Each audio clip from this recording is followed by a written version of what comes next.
प्रिय महानुभावों, सभी को सादर नमस्कार।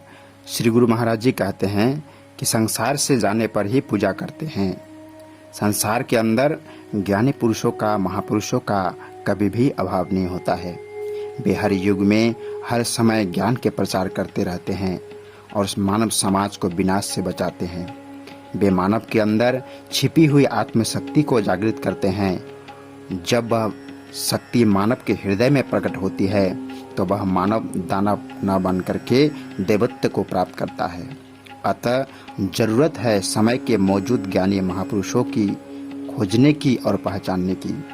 भगवान श्री कृष्ण जब अर्जुन को आत्मज्ञान देकर पहचान कराते हैं, उस वक्त वह यह कहते हैं कि हे अर्जुन, ऐसा कोई समय नहीं था जब मैं इस संसार में नहीं था। कहने का भावार्थ यह है कि महापुरुषों का हर युग में, हर समय इस संसार में सद्गुरु रूप में रहते हैं। शरीर जरूर बदलते हैं, पर वह रूहानियत शक्ति किसी न किसी शरीर में हर समय इस संसार में मौजूद रहती है। उसका अभाव कभी भी नहीं होता। जैसे कि इस संसार में अनेक प्रकार के रोग होते हैं, तो उनके साथ साथ रोगों के इलाज के लिए दवाइयाँ भी होती है और वे दवाइयाँ डॉक्टर के पास से उपलब्ध होती है।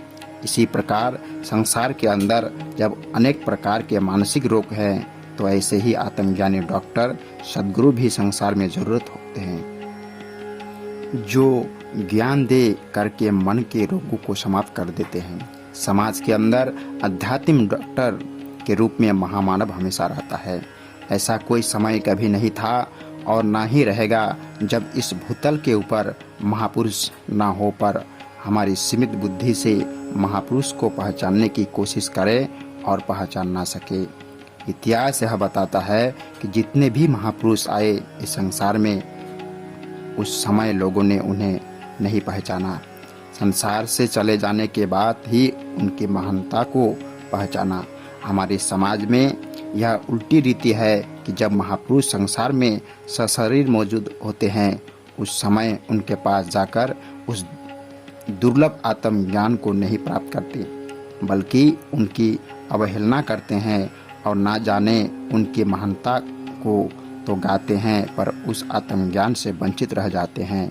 क्योंकि आत्मज्ञान तो समय के जीते जागते महापुरुष से, समय के सद्गुरु से ही प्राप्त होगा, विगत महापुरुष से नहीं मिलेगा। इसलिए समय के तत्वदर्शी महापुरुष को पहचानने की कोशिश करें और उनके शरणागत होकर वह आत्मज्ञान को प्राप्त कर इस मनुष्य जीवन को सफल और सार्थक बनाएं। प्रिय मानवों, यह सत्संग सद्गुरुदेव श्री सतपाल जी महाराज जी के साभार पुस्तक गुरु और शिष्य से लिया गया है।